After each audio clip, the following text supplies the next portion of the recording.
Keep it going, keep it going. Give that to the right, Lucy Rogers.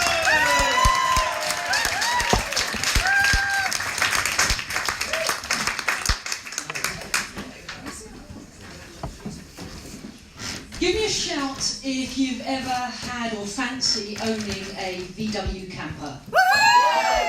They're great. I've had one for years, but I've just had to sell it. I'm really quite sad about it. But it wasn't one of the classic campers. No, mine went over 40 miles an hour.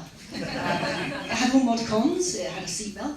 Had working brakes. But it was old. It was 18 years old. And it had become a teenager. It wouldn't start in the mornings. It was grumpy and unintelligible, made groans that I just didn't get. It was covered in splotches. It just needed money spent on it all of the time.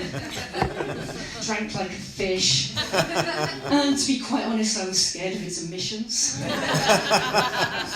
But when I came to sell it, I had to get all my junk out. And I had a lot of years of junk in there. So 1,000 dead biros, a conker, empty snail shells.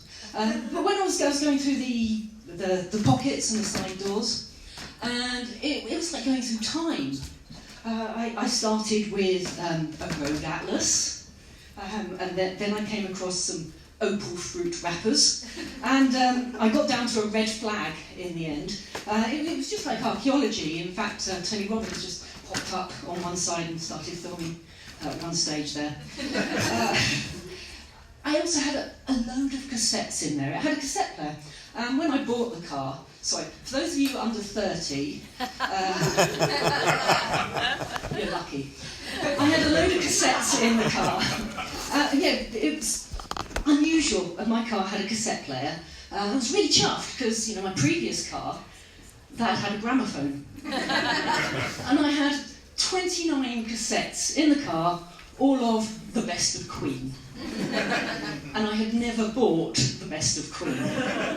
And taking them all out, I looked at them and thought, well, what do people now keep in that space where you used to keep all your cassettes? So I put the question out on Twitter, because we all know that Twitter's interesting. And someone came back, an engineer came back, and said, in that space where you used to keep all your cassettes, we put airbags. Someone else said that there was a rat's nest there, and I was like, but no, it was just all the cables for all their GPS and phones and things. But someone just came back to me and said, children. That's what they keep, where they used to keep the cassettes, they kept children. Can you imagine it? Right, everybody, into the car, we're off to Alton Towers. Right, we've got little Johnny, yeah, he's in the left-hand pocket. Susan, oh yeah, she's in the right. Oh, where's Elizabeth? Oh yeah, she's in the ashtray. So much junk. So it was really hard trying to work out what new car to buy. And there's so much out there, isn't there? You've got the makes and the models, engine size. But it was the safety things that really got me in the end, that swayed me to my new car. I looked at all the safety things and I bought a red one.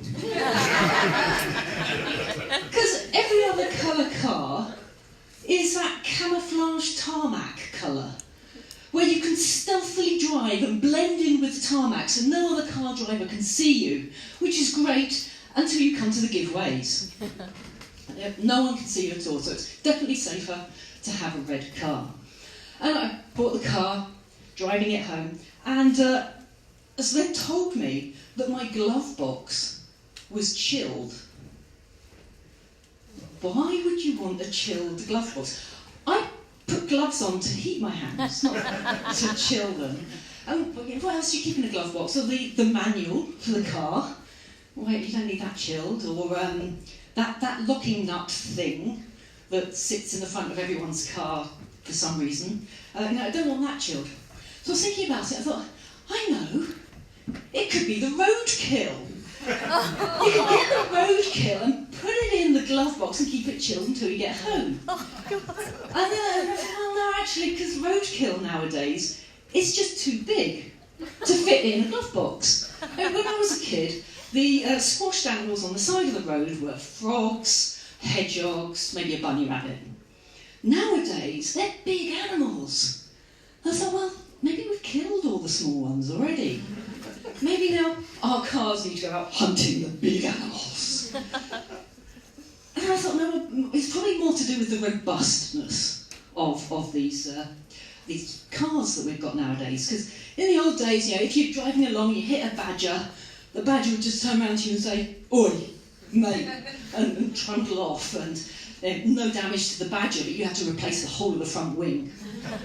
But now, if you hit a deer, for example, and you've got Bambi on the side of the road going, "Mummy." But rather than having a cool box in my glove box, I wish they'd actually spent the time and the effort and put a microwave in there. And I think a microwave would be much more useful. Pies. You could moonlight and be the delivery person for the local Chinese. During traffic jams, you could put popcorn in there and sell popcorn from the windows. Or you could heat the milk for Bambi. So yeah, I probably prefer a microwave in there. But driving along with the car, and it actually started talking to me, which was a little bit spooky. I wasn't expecting that. But I can tell it to navigate, and it asks me where I want to go. So navigation, take me to Bicester. Do you mean Bicester? So my car has now got an opinion on the sex life of my town. Bicester. Do towns have sex? We might explain that place in Sussex called Loose Bottom. Cockermouth. That's Maidenhead.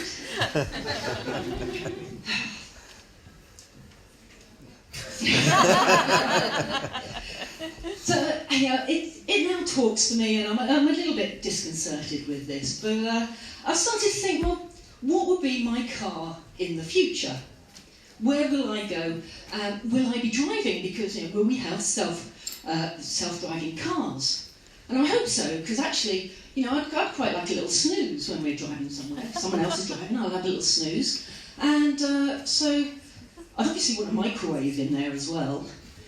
So I thought about this and thought, well, probably I should really just get a chauffeur and my old camper.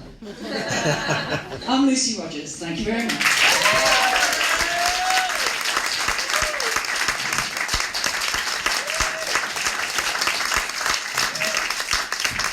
Lucy Rogers, everybody. Well done, Lucy. Well done.